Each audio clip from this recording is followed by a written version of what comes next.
Hi, this is Privateer Station, and today we bring you another an interview by Alexei Arestovych to Vasily Holovanov, where the dialogue is based around rather sharp questions, and they review the situation in the world and at the war front in Ukraine with the help of questions asked by the audience. So in the future, if you have a question that you would like to be on air, to be addressed live in these streams, please leave it in the comments, and we will definitely send it over to Alexei and Vasily. Our special thanks go to our members, Onur Beykos and Ludmila Skaryantova. Thank you for sticking with us throughout these times. And a special thanks, of course, to Bill for the super thanks. Your kind help is much appreciated. That definitely helps us to continue providing materials on this channel. And with this, let's deep dive into Vasily Golovanov, Sharp Questions number 20. Enjoy. Hello, everybody. Today is November 18th, 2023, day 663 of full-scale war of Russia against Ukraine. As we promised, live stream with Alexei Arestovych, our stream number 20. Good evening, Alexei. Good evening, everybody. Traditionally, at the beginning, we express our deepest gratitude to the military of Ukraine for providing us an opportunity to work, to live, and to do these streams.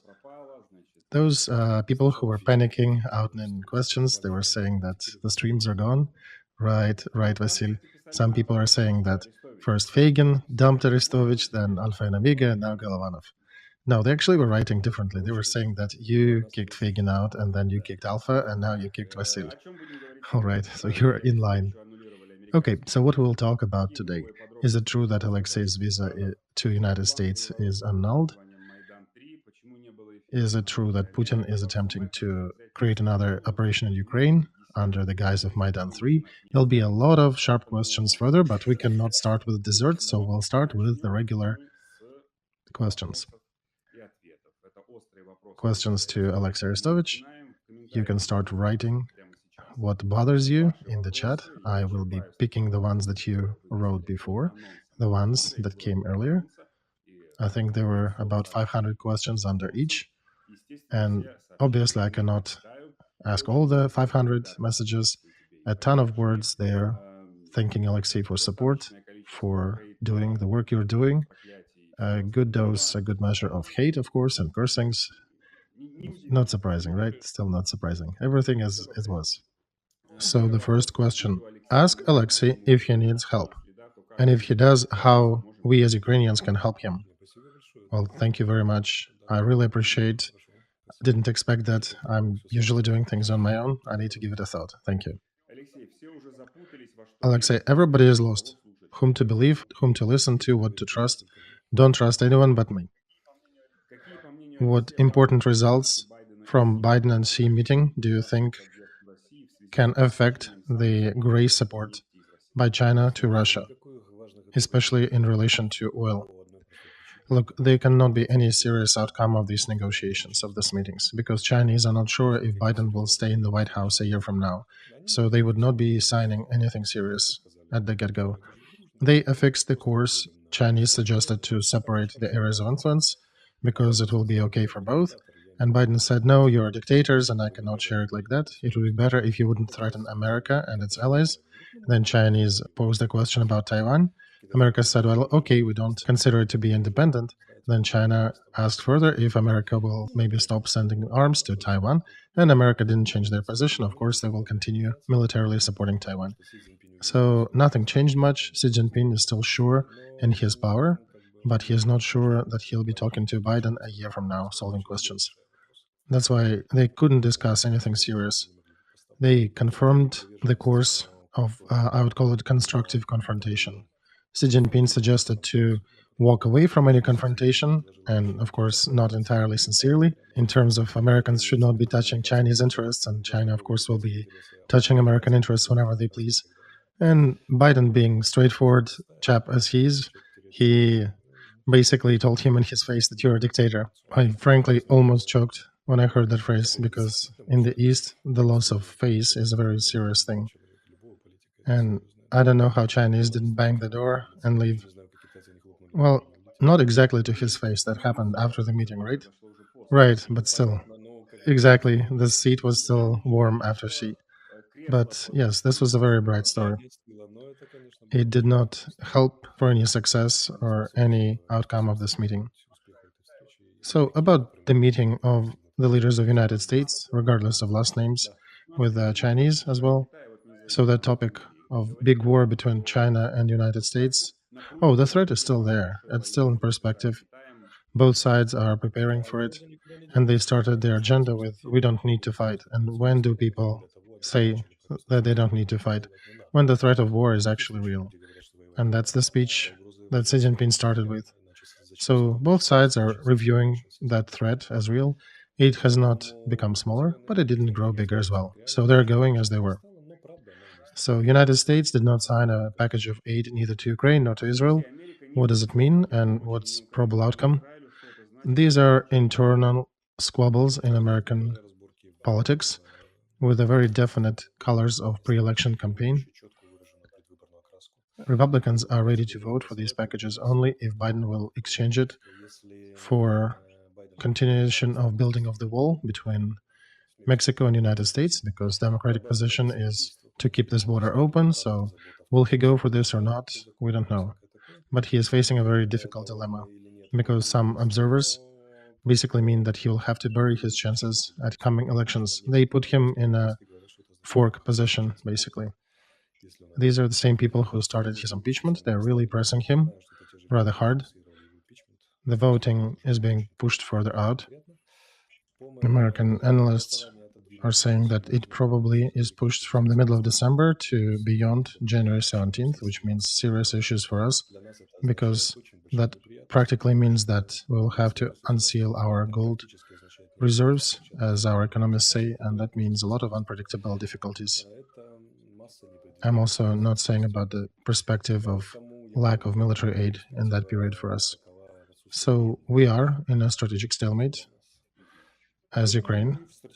This is not an exaggeration, this is a cold statement of fact, and an exit from that strategic stalemate is yet to be found. Well, besides the United States, we also have European Union helping us. Right, but the war has a very difficult peculiarity. You cannot load euros into the barrel of a gun. You can shower us with money, but that doesn't transfer into tanks and weapons directly. Dear viewers, quick reminder, please do not forget to subscribe to Alexei's channel, to Vasil's channel as well, and to the Privateer Station if you are listening or watching that in English. We have about 18,000 watching us live, so please click the like button as well to recommend that video to more new eyeballs on YouTube.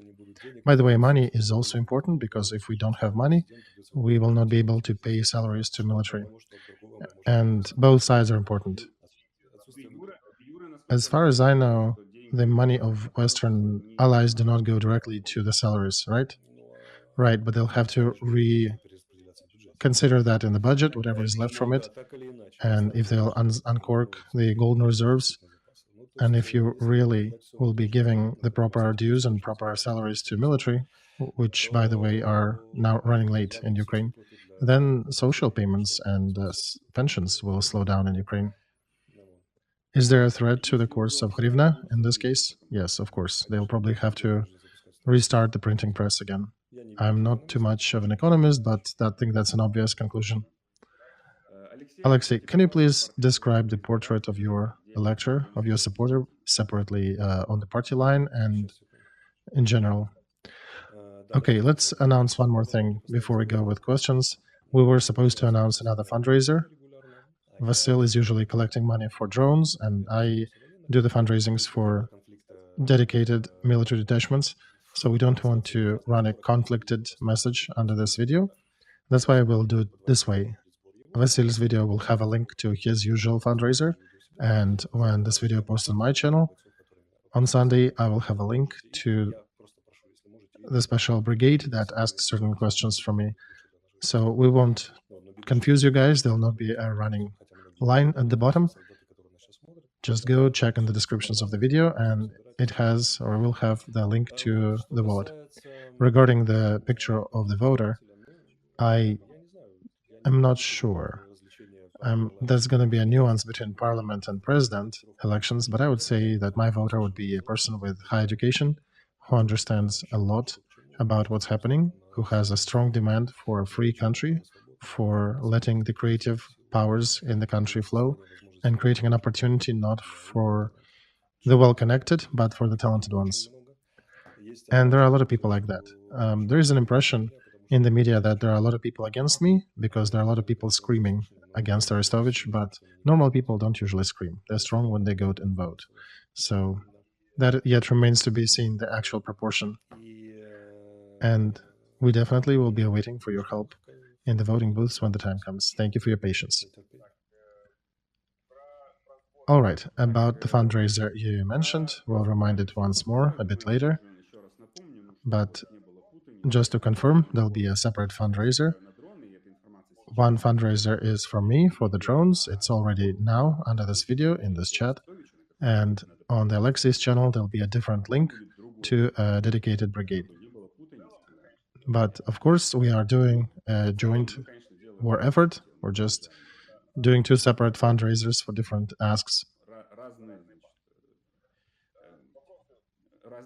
More questions from viewers, and for example, this one. Alexei, do you have bad habits? No, I don't. That was brief. A sharp question. How in the 21st century you can be educated, yet still a believer? Sorry, I'm quoting how it was written. In my opinion, these are mutually exclusive things. This is only because you did not have a really good education. If your education was better than what is available in our schools and universities, then you would not have to face this dilemma, because in most universities in the world, theological faculty is rather present. Next question. I think it has some analogy with the book, but is it difficult to be Alexei Arestovych? Perhaps it is difficult, but I do like it. What did Arestovych not share with Portnikov? No idea. I have not attacked anyone really directly, because frankly, I'm not in the habit of doing it. But I'm being attacked by other politicians and bureaucrats because when they want to capitalize or hype, they just choose Arestovych to attack. Did he write something? Yeah, some people wrote in commentary that somebody, that Portnikov posted something long about you. Okay. Arestovych, will you take Professor Farion into your school Apiron if she will be fired from her university where she works now? No, she does not give the topics that are of interest to me or to the listeners of my school. We have Burmistrov, Shelin, Zelenin, Datsuk, myself, but Farion and her message will not be of interest. Alexei, have you met Yermak during his visit to the United States? No, I haven't. Why influential Western allies that Alexei is working with cannot provide him guarantees of safety when he is back in Ukraine? Because Ukraine is a sovereign country, and you can do sovereign abuse in this country, if you like. This is a misunderstanding of the Western allies, because many countries like Ukraine would want to be in a client-patron relations, but the West at large doesn't like that style. They need partners. And partners are those who have a large degree of independence, including a lot of abuse as well as a consequence. Look at Orban, look at Erdogan. Both countries are members of NATO. They're supposed to have some piety towards the organizations they're members of, but to say the least, there are some nuances with opposition struggle in both countries. And what can Americans do? They can discuss, they can ask, they can point at certain deficiencies, but that's the limit of influence. So nobody will give any guarantees. And full guarantees are only given by Lord the Almighty. And he even doesn't like to do that. He usually leaves a freedom of will and freedom of choice for all participants. In what shape does the God guarantee things? Well, if he needs you for something, he'll find a way to support you. Immunity. I've seen quite a few cases like that in my life, but I don't need guarantees right now. When the time comes, I will come. I don't care about guarantees and threats. It's just I have a lot of work to carry out here first. I'm not sitting here threatening the South Central. And all these criminal prosecutions in Ukraine, they're minor. I don't really care about them. I don't think everybody got the refrain to that movie from our childhood, right? But you can Google it up. All right, and the quote, a sharp question. I don't quite understand Alexei's attitude to mobilization. On one hand, he says that everybody needs to have freedom to realize his own potential. On the other hand, I remember he was defending the violence towards those who have to serve. I have never stood for any violence to people being mobilized, and I think this is the most disgusting elements of this war. It's a big mistake that people in uniform are being perceived as a threat instead of as defense out in the streets often. But I did say times and times again that the war of that scale you cannot win with just volunteers, so mobilization will continue. There are no options here, but it has to be done in different methods. That first of all. Second, people being mobilized, they need to know that when they're mobilized, they will have their rights and they need some time to finish their business and the civil life and family to get ready and to prepare and to go to the part of the front when it's available where they want to, or at least to get a chance to serve according to their military specialty and to serve with their comrades. And when a person who is not ready is being thrown into battle, just taken from the street, this is a shame. This is a shameful event and practice for the country. So this doesn't give us any good points and just shows a lot of things. It reveals a lot of things. How did we prepare to this war? How are we fighting this war? And what are our perspectives of reaching the borders of 1991 with such mobilization? So we need to be calmer in this regard. So criticizing suggests, how would you see that differently? Oh, Vasya, this is a long story. Cadre politics in the army need to be changed. People need to be well prepared according to military specialties, a qualified training, not what we have, unfortunately. Also, they have to be used properly. We need to establish better way to select commanders and to train future commanders. And we need a better control for using means and resources, because quite a few commanders are sending our troops into battles that should not be waged a certain way, and getting rid of some people they don't like by sending them to dangerous missions. So first of all, you need to start with transferring more responsibility to commander-in-chief, and that starts with the parliament. And the parliament is busy now with fighting with Alexei Arestovych, with all this criminal and stuff. Okay, we'll talk about that a bit later. 2247. Air defense warning in Kyiv, probably Shahids, but sometimes it could also be ballistic missile threat. Attention, one of the strike groups destroyed UAVs. Okay, so UAVs are flying. Another question from our viewers, Alexei. Why do you separate this war into several wars, and why are you saying that we've won the first war on the 24th? Can you imagine in command of Germany when they would say that they've won the first war, and then the Allies made some strategic corrections, and now we have a new war? As we see it, we have one war that started back in 2014. Well, if you like, you can qualify it this way. I have a different preference how to qualify things. You seriously want me to follow your suggestions? I had a very difficult dilemma trying to follow your opinions, but I made a decision to follow my own opinions. Next question. It appears that Alexei is really drumming up his position towards the current power. And why did he do that for? And now he's also avoiding mobilization and maybe staying in America to get asylum, because one could see how he was attacking the office and how he was capitalizing and making his decision based on the office reaction. I don't get it. Is it a message of appreciation or accusation? Well, you're cunning, right?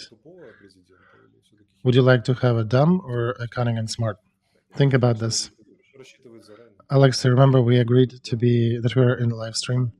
Right. No, I'm not comparing myself with the current president. I'm only suggesting, look in the future. Do you like a dumb or a smart president in the future? Oh, I'm talking about lexics. No, I did not.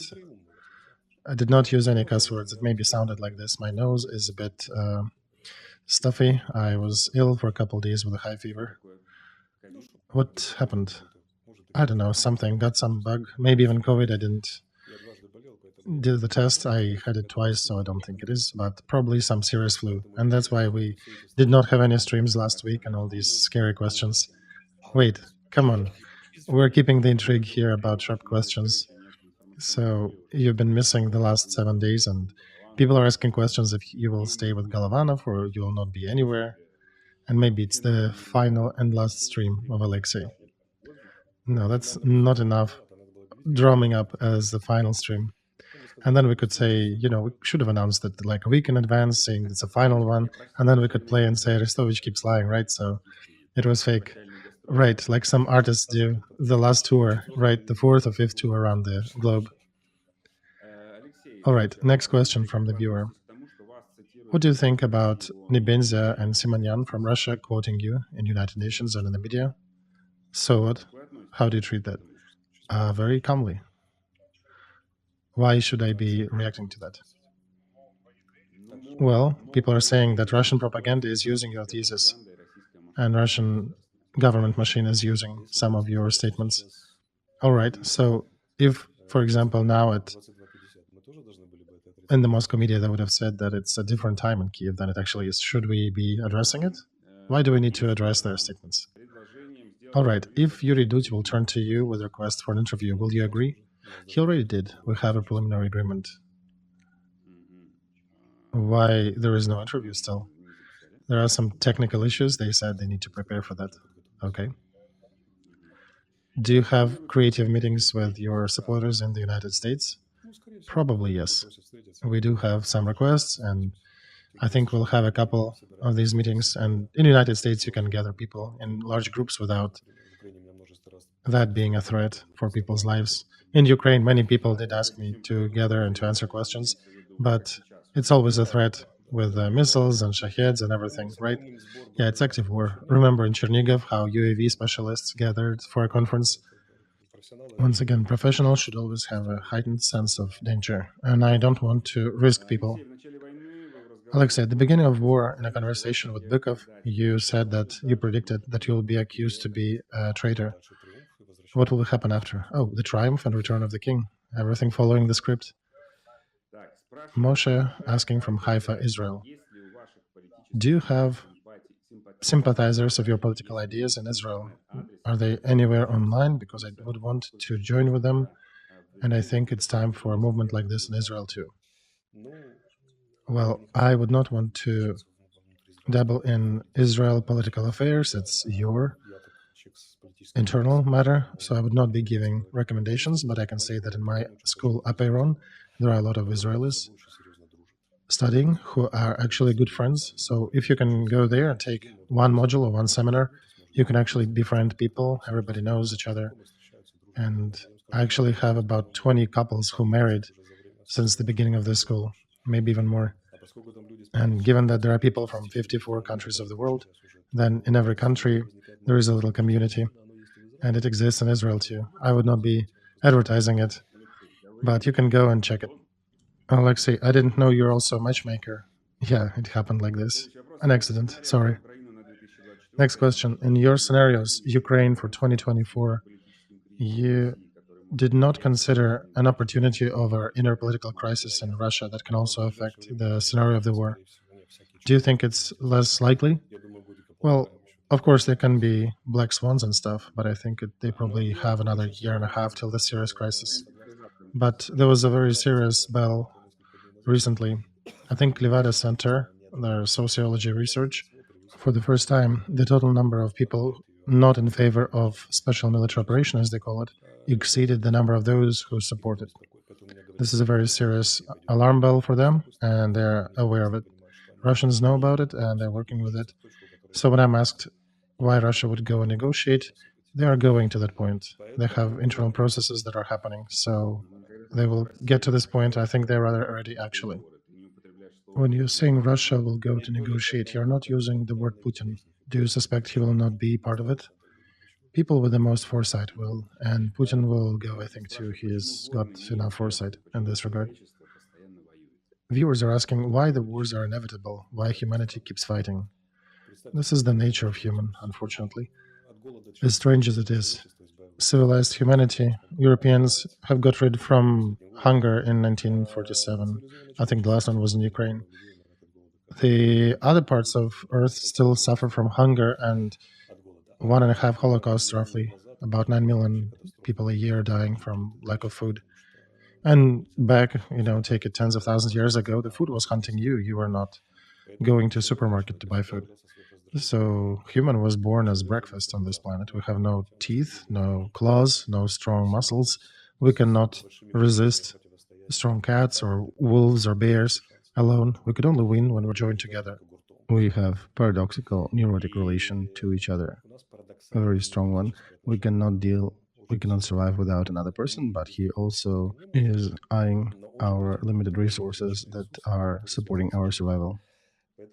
So when a person meets unknown one on a road path from a different tribe, humans saw both a hope and a threat. So if the tiger attacks them at this moment, that would be a strongest ally. But the moment when you need to share resources, that's when they could become meanest of enemies. And this is ambivalence of people based on the friend of foe setting is one of the most difficult aspects of our existence. And what do you consider to be a resource? Vladimir Putin, in his speech preceding this war, didn't state any economic or political reasons for him starting this war. He was talking about meta-historical level. In the West, they don't even understand that. For them, the war for the heritage of the Kievan Rus is similar if France and Germany would be fighting now for the heritage of Charlemagne or Charles the Great. But for him, this is not a closed question. I also think this is not a closed question, neither economically nor politically. And until it is solved, that's a resource that he is fighting for, even though from a lot of other angles, it's complete idiocy to conduct this war. But I don't remember any single war that would start with rational reasons. And the whole map of the world is basically designed and laid by the wars that should not have been. So, what is Putin fighting for? For the heritage of Kievan Rus. Who is Russia? Who is Rus? This is the cornerstone question for him. And in his dream and fantasy USSR 2.0, no, his dream is Rus is us, Ukrainians don't exist. Lenin invented them, right? Exactly. They're just Russians, they're just Western Russians, and this is one of the dialects of the peoples of Russia that are joined by Russian Federation. And he is saying that Ukraine is basically deceived by Austrian influence back in the day. They're Russians. Just bring them back, straighten them out, and everything will be all right. All right, next question from the viewer. During the occupation time, those people who were brainwashed by Moscow with their propaganda on the occupied territories, how do we bring them back into the fold of Ukraine nation? There has been quite a bit of brainwashing, a lot of horror, and we understand we probably won't be able to bring them back too quickly. Yeah, I think this question is to Karina Dmitrievna, to the one who's teaching all the Ukrainians that those people who speak Russian, they are damned sons of bitches, and she's absolutely going to enforce everything legally through the Congress. And the main achievement of the occupation would be to make people stop speaking Russian in her mind, right? I am curious how she will stop them from conversing in their families in the language of their mothers and fathers, and what will she do with the graves that are inscribed in Russian? And when we pose this question about reintegration, we've been blamed that we are not supportive of Ukrainian language enough or not speaking Ukrainian enough. Well, you ironize here, but the question was rather serious. Yeah, this is a first take on this one. In reality, we'll need to conduct a very long and serious program, very careful, given the original nuance of politics and 10 years of occupation, and of course, no exacerbations on the national or language basis. They need to be stopped by any force, because, by the way, if we'll be holding them with any force, do we have any resource to hold these regions by force? And there'll be a lot of pushback if we will be too stern about certain elements of their culture. And we are risking of getting Chechnya the size of a third of Ukraine, and we'll just drown in this. because one of the strategies for Russia would be to just leave these regions for Ukraine and let us drown with what we have. And at best, those 20% or 30% of territories will become something like Northern Ireland, not to offend Northern Ireland, but back in the day, or Chechnya from the recent Russian-Chechen wars. And it'll be a mortal wound in our thigh that will be provoking a lot of things in Ukraine. So we need to be alternatively rather smart and gentle in doing and firm in conducting our politics, because we need to work with people. We're a multicultural, multi-language people. We need to be able to give liberties and freedoms equal to all inhabitants. All right, guys, we are at half of this show, and let's go back to some sharper questions. One of the Telegram channels is promoting an idea that your American visa was annulled. Is it so? I don't know. I will try to take pictures in about 10 days when I get to United States, and you guys will decide. Why haven't you been live with Latinina or Alpha and Omega last week? I was ill. But the question is, on one hand, I indeed was sick. On the other, I'm rather busy with doing other things. So going forward, that military diary format will be going probably once a week, especially given the time difference in the next few months to come. Because when it's evening here, I'll have morning and the beginning of the workday. Right, time differs, right? So once a week on Monday, there'll be a military war diary. Vasil will be Saturday or Sunday. Probably on Fridays, we'll be doing some philosophic conversations with Datsuk. Once a month, there'll be Latinina. Once a month, Evgeny Kiselov. And also once a month, Ludmila with Ukraine Life. There might be others, but at least 2 or 3 times a week, I'll be on your screens, but not in the format of sharp military diary. It'll be a little different. Okay, our meetings on the weekend will still stay. Yeah, you don't even worry about that, unless there'll be something extraordinary like my flight or something else. Otherwise, I'll not be in air for 2 days. Right, I wanted to ask you, where would you go for over a weekend? Which system, if not a solar system, were you going to?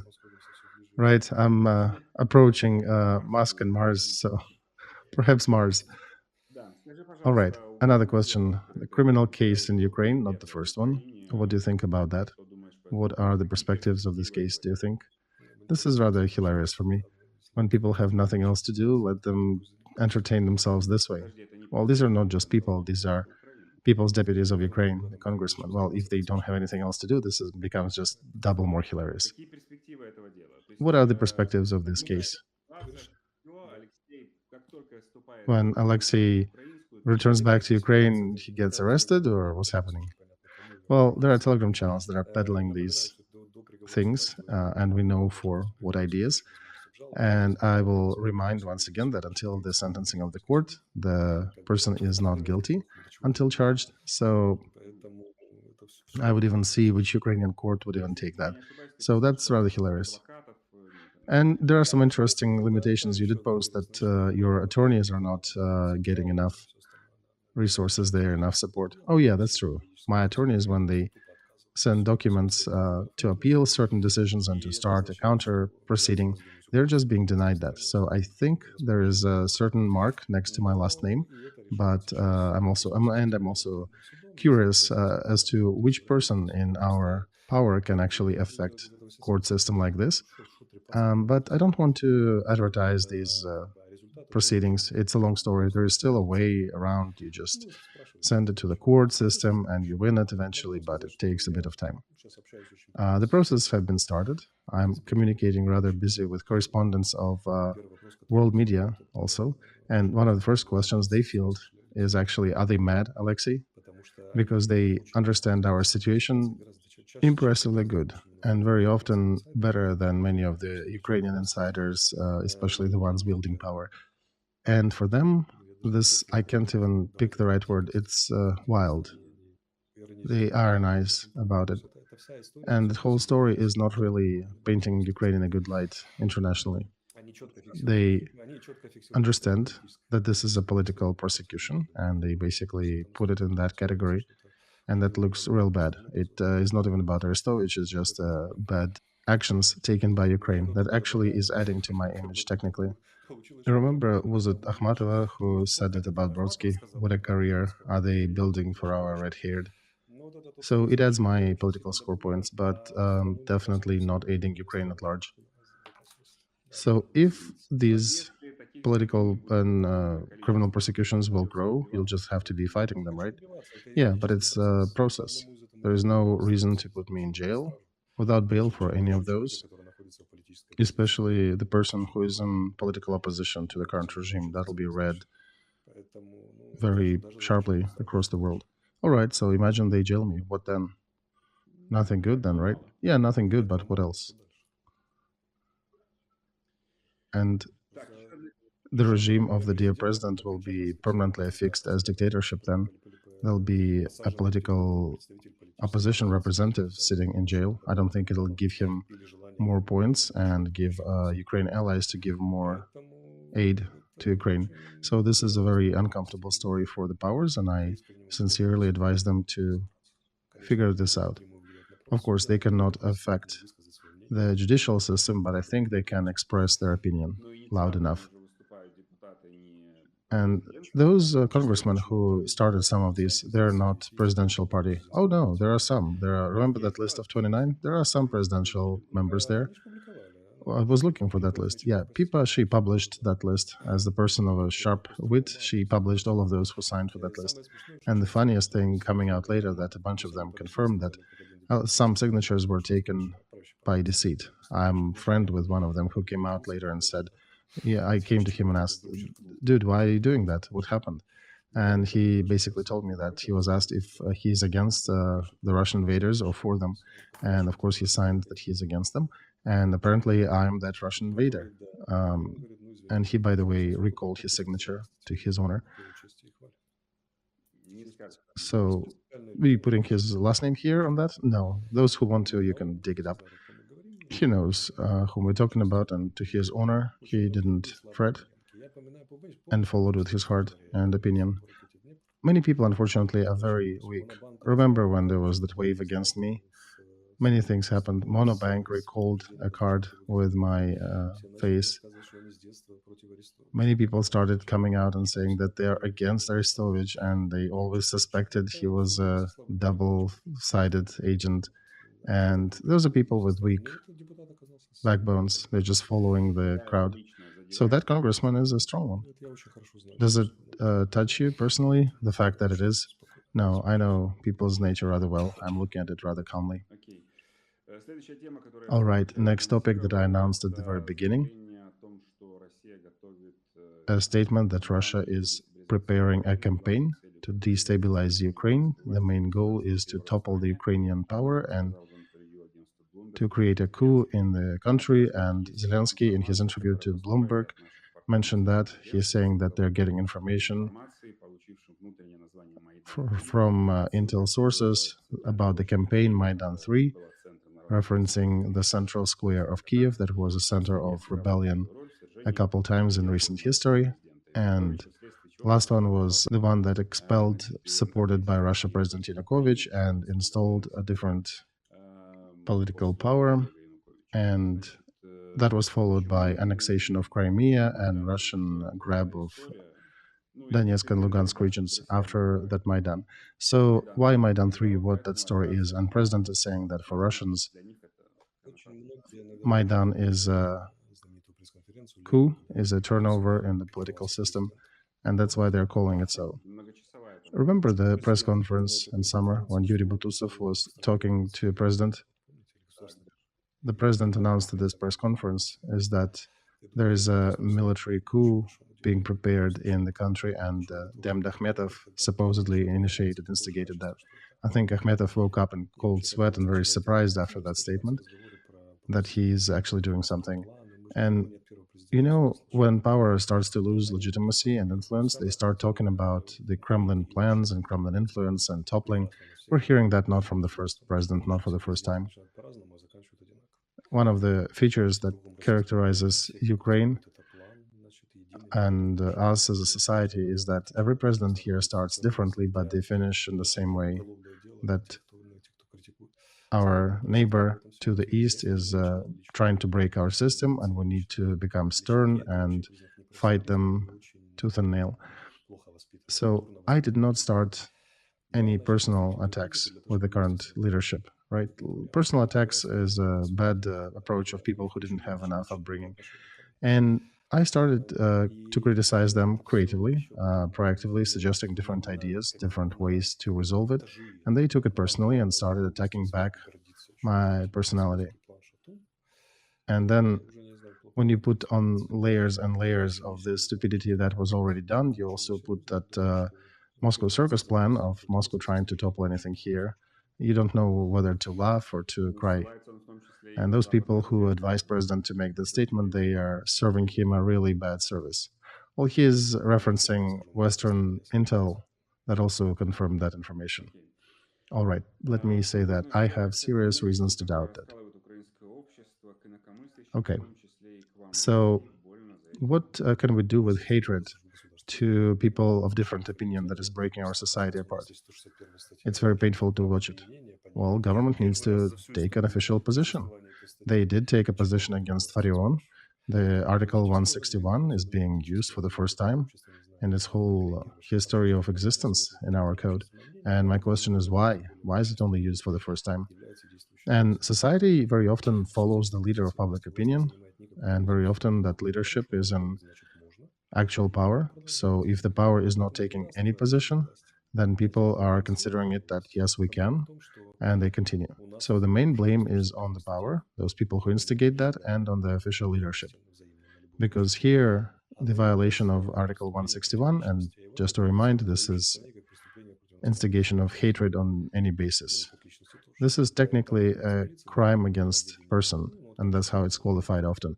But it should be qualified as a crime against national security. So it should be transferred to a different branch of prosecution, and the power needs to take, leadership needs to take a different approach to that as a threat to our democracy and a threat to us as a country. So after having 4 or 5 punished on this article, then the society would get the message, and they would understand that power would be protecting language, different languages that our people speak, and the rights of people, regardless of where they live and which part. And with this power, unfortunately, this article has been trampled over and over again. And especially the rights of people with different opinions and different languages. And then this story, this horrible story of rights violations will stop. But the power was quiet up until now. And for example, Lvov Polytechnical University, they supposedly fired Farion, and then there were activists pushing them on the other side. So then they sort of removed the statement that they fired her, got her back, and now there is like societal squabble over this. Have you guys tried maybe following the law? So instead of fighting and letting activists on both sides duke it out, how about we just follow the law that we have? Right, they fired and hired her. Right, they followed the push by both sides within 24 hours. I actually checked their website recently, and the message that they are denouncing their relations with Farion, business, and others. So yeah, now it's, I guess, Swan the third time. So, and this is how it goes from universities to the higher power in our society. Nobody can take a firm position. But if you do it like that, it's a bad thing. You know, when the pilots are being trained, they're taught not to rattle the plane excessively. Don't make extra movements that shouldn't be. And here in Ukraine, it seems like political technology is very often above the constitution and above the code of law that we have. And it leads us to a strategic dead end where we find ourselves now. And if you think in the West they don't see that, you're wrong. They do. They see the removal of monument to Pushkin and many other things that are happening in the country. And when you talk to them that this is a matter of survival of the nation, then they said, yeah, sure, but let me ask you a few questions. Then why are you fighting with monuments, damn it? So they're asking why you're doing it. We don't fight with monuments usually. We have a monument to Shakespeare, by the way, in the Central Park here, and the poet of those people whom we fought with for independence.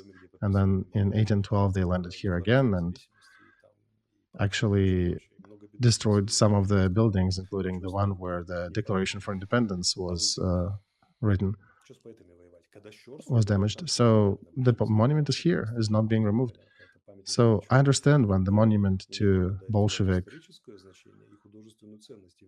commander like Shores and others, yeah, that maybe could be removed. And even then, you perhaps could put a value to him as a historic figure and maybe move him to a totalitarian history museum or something. But Pushkin, I don't know how is he traded to Ukraine.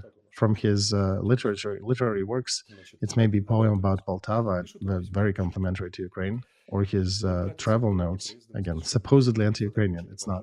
But he's sending a message to Shishkin. I visited Ukraine on the way from Chisinau, and they're very different from our poor Russian villagers. Ours are poorly dressed,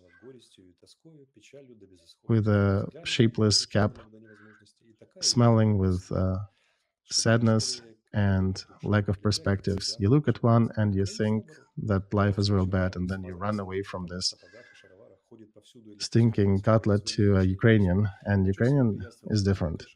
Ukrainian is very self-confident, walking around, smiling, singing his folk songs, brushing his mustache, and enjoying life. So I don't know how that is anti-Ukrainian. I'm not sure about the actual origin of this quote. I just got it maybe a few minutes before the stream, but I suspect it might be true. You know, just wild men. And then we ask them to help us because we're part of the Western civilization, and our partners have questions, are we? And when your relatives in the army are screaming that they don't have enough shells, they don't have enough drones, where the heck is any aid from our partners? And then you also, at the meantime, are busy toppling monuments to Pushkin. You might get your two brain cells together to understand that these two events are connected. I'll tell you bluntly, Alexei, I'll not be crying for Pushkin's monument. Yeah, you won't, I understand, but I'm telling you how it will be perceived on the West. People will not be paying for that political course. They will not be funding that. Neither with military nor with monetary aid. In the long run. All right, let's go further. It's 11:17. Is there an ongoing air raid? Yes, it is. A bunch of regions still have the air raid warnings on. I remind our dear viewers to not forget to subscribe to Alexei channel, to my channel, and of course to the privateer station if you are listening or watching that in English language. Modesty in this case is a path to infamy. Next question from viewers. Do you think current leadership in Ukraine has strategic idea about the medical care for the veterans and for people wounded and suffered during this war? Because we'll probably have about several million people that will need care. I'm not quite sure what they have right now. When I was there, they did not have any ideas about that. There were some pings for me. I was raising this question over and over. We need to start doing something. And yeah, there were nods, but I'm not sure about the full program. Alexei, what would be your politics about abortions, which is a human right of every woman? Well, my opinion is that abortion is a murder. I understand when there are medical indications for that and when there are social indications, for example, if somebody suffered a rape. But my point of view, I would say we should raise the threshold for abortions. We would not be prohibiting that. That's wrong. But the threshold should exist to prevent it from becoming a contraception of choice. And there should be prophylactical work before that, right? There should be contraception available, and also perhaps additional aid for single mothers. It is a complex problem that needs to be addressed in different ways. You cannot just declare that. And by the way, do you know how many abortions are in Ukraine? According to the current data, about 2 million a year. We're talking about depopulation, but what about migrants? Oh, you mean what if we bring migrants instead? And in the meantime, we'll be killing 2 millions of Ukrainians every year. Our mothers are aborting their fetuses and little babies. It's a complex thing. It's we need to make sure we address it from different angles. If we want population to grow, if we want women to stop aborting babies, we need to make sure that there is a proper social net that can support and help them. Okay, another question from viewer. I cannot not mention this suggestion. If you think that you want to be constructive and you want to raise the political culture of our people, perhaps we should institute debates, like debates they have in Oxford and Cambridge. We should probably start debating on Vasily's channel, which is nice. I would watch a debate between Alexei Arestovych and Mikhail Podolyak. Sure, if Mikhail would agree, I would do it with pleasure. I can debate with pretty much anyone. All right, I'm getting a note here that 2 million is a bit of a high statistics. Here's the data for 2019, and I got 75,000. Okay, so 2 million is probably another data that covered several years. So 2019, it was 74,000. Well, still, it's 74,000 human lives, and it's not something to be excited about. Yeah, and 2 million, I often get a lot of data, and that was probably a larger time span. So now I got this one with 5 exclamation signs. And yeah, it's a difficult story that needs attention. There are people commenting about my statement that I would not be crying about Pushkin's monument. Just to address that, guys, it's my right. I can cry or not cry about that, right? Here's an example for you, dear viewers. I, for example, would cry about Pushkin. Vasily doesn't, and we still communicate peacefully. The problem is not when we have different opinions. The problem is when Vasya, for example, cries in the middle of the night to throw some paint on the monument and sign a petition somewhere to make sure that it is removed. And then I crawl quietly to throw paint on Vasya for that. That one becomes a problem. Right, we can disagree with the person, but we do respect the right of each person to have his own opinion. This is a healthy position. This is democracy. Yeah, people do not understand sometimes how democracy works. Democracy is when you have to debate and make joint decisions with people whom you hate their guts, have complete opposite views, and you're not really a match in any capacity. But if you cannot function like that, then it's too early for you to speak about democracy. You can talk about ochlocracy. That's a different story. This is more dictatorship style. But the question is, do you think our Western allies will be supporting us? Next question. What was the goal of Yermak's visit to United States? I'm not his press service. You can ask Yermak. Whom do you think Americans are ready to support in the president of Ukraine for the next term position? Guys, you don't understand how America works. They will support whoever Ukrainian people choose and will work with that person with a given condition. It's not them deciding, and they understand that.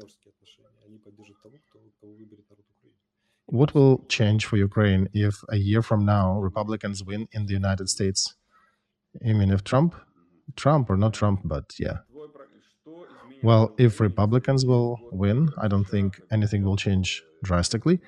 The aid will probably continue in the same size, but the financial audits will be stricter, and we'll probably have to be answering questions. How are we spending the support we're getting? Remember those 12 questions from Republicans that were published? I think we should find answers to those questions that they posted. And also, if Trump wins, it will flip the international board again. But I think all the concerns and scares about Trump are not exactly true. Because when people say that he will just abandon Europe and all, I would remind him that javelins that helped us tremendously at the beginning of this war were given to us under Trump administration. Also, General Soleimani was also liquidated under Trump. He was the general was very noteworthy. He was doing a lot of activities against American and its allies in the world. And when Iran promised to strike American airbase, according to some rumors, Trump actually lifted the nuclear carrying aviation in the air, and after which Iran became much more negotiable and amenable to different suggestions. So Trump, people can say what they want about him, but he has his arguments and he knows how to work from his angle. So we should not be afraid of whoever wins in America. We need to make sure we work. We know how to work with every of the candidate who wins. We should not be taking position of one. We need to be able to work with both sides, regardless whether it's Democrats or Republicans. Alexei, what is your attitude to the idea that only those who work and pay taxes should have the right to vote? The topic of voting threshold is a rather large topic. Those who served in the army, those who pay taxes, those who have property. We can discuss that forever, but how realistic it is. In our terms, when everybody has the right to vote, that means that everybody needs to vote to install these barriers. Do you think it's realistic? Okay, next question is rather long. I'll try to read it quickly. So you want to give special rights for people to remove bureaucrats? Do you think people should get rights also to remove power agencies figures and enforcement agencies, representatives and heads in the country? Can we give these rights to people, you think, with a lower level of political education? Perhaps we should first educate people and then maybe give them some of these rights. I think we, in general, need to be on the course of increasing people's political knowledge. And problem is that they keep dying and keep getting born new people, new waves of population. So this is a never-ending process. You can never just say, okay, now they're ready. What I suggest instead, we should be definitely changing our system so that the lower levels of our apparatus would be electable, such as sheriffs, such as judges, local administrations in all capacities. But on a higher level, let's say customs, enforcement agencies, those people should be appointed by the leadership in power.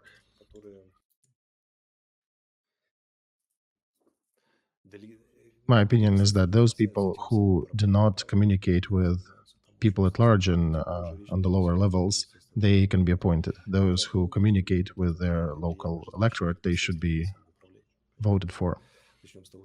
And of course, I don't imply that we should be able to remove politicians easily. The threshold for that action should be rather high. But if systemic actions are definitely of certain politician or certain administrative figure are affecting the population and their rights, and it's ongoing trouble, then there should be an opportunity to remove that figure, and it just should not be an easy one. And as for increasing the political awareness, political knowledge of people, nothing raises it as participation. Like serving on a jury panel in a court trial. You know, in army, there is a group of people, they just joined the army when they were so mouthy, they criticize their commander in any capacity that whatever he's doing is wrong. And the smart commanders, then, they put these people to be a platoon leader, and just in a week, they stop their complaining, and then some of them actually will remain and maybe become good leaders, but others would say, no, I would rather be a usual infantryman, serviceman, I don't want to command anyone, this is insane. So participation in all the political processes actually sobers people up. And since it is a rotational basis in smaller communities, a lot of people would eventually have to serve on this, and they would change their opinion, they'll change their view on how systems work, and that's how you teach them. Also, of course, there should be programs for kids, starting from kindergartens and schools, and of course, ways for adults to educate themselves. Another question to comment on the situation on the border with Poland. there's not much commentary needed, I think. I think Polish transporters, they see some threat from Ukraine to their economy, and I understand they blocked the pathways for our trucks to cross the border, and our governments are now discussing the matter, which is also eager to resolve this matter, and I understand it rose to the level of European Court, and this matter needs to be resolved on whatever level it can be resolved. But it's a long path, and we need to make sure we understand and we address all the asks on both sides, and we find a path forward. Poland actually did have the recent vote. They got complementary to Ukraine leadership. Unfortunately, we do not see much change in the situation. Maybe they're just forming their new government, so we'll see how it unfolds. A lot of commentary here in the chat to send you great thanks for your work and for coming out on the stream today. It's 10:30 p.m. in Kyiv, and it's the air raid is cancelled. Some good news for our live viewers. At least in Kyiv, I have a alarm here in Kyiv, but other regions are still in danger. Even in Kyiv region, they still have an elevated danger. Okay. One more note to our viewers. Under this stream, there is a link where I am collecting funds for drones for 72nd Brigade, and in the recording to that video, there'll be a different link on Alexei's channel, the one to support another detachment. Alexei, perhaps you can talk about this again. Yes, there is an intel detachment, the ones that are going on the rotation now, and they are really good using drones, aerial intel, very productive group, and they're going on their new rotation now on the front line. So we're raising more drones for them so they can have increased capabilities to provide work and service for the artillery. And we're just helping here. We basically connecting you guys with funds of the detachment itself. All right, I need to make here a note that I have a special link. My link is to a special fund. Okay, that's fine, right, Vasily? That's how you collect that. And my collection under this video, my fundraiser, will be a direct link to the account of this detachment. And this is a rather standard procedure. We have a long line of different military detachments who already are requesting all kinds of aid. So thank you, guys. It's because of you we can raise these resources for them. And the size of your donation doesn't matter. And right, the average donation is 25, 50 hryvnias, but this is how we gather the funds for them. And even if you just add one, if you cannot give more, there are thousands of us, so all that matters. And of course, do not forget to subscribe if you have not done that yet, to Alexei's channel, to my channel, and to the Privateer Station if you are listening or watching that in English language. And if you can, please click the like button. That definitely helps. Each click gives an opportunity to 10 more people to see it in the stream. Alexei, thank you for your time. Thank you, dear viewers, for all these questions and for entrusting us with the most precious resource that you have. It's your time. And thank you for trust.